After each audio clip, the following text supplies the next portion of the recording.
ऐ इश्क, जन्नत नसीब ना होगी तुझे। बड़े मासूम लोगों को तूने बर्बाद किया है। ये ठीक है नहीं मरता कोई जुदाई में, लेकिन खुदा किसी को किसी से मगर जुदा न करे। इतना भी नाराज ना हुआ करे हमसे।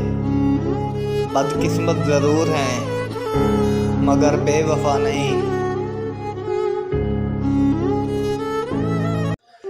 तुम्हें क्या मालूम कि हिजर की तकलीफ है क्या।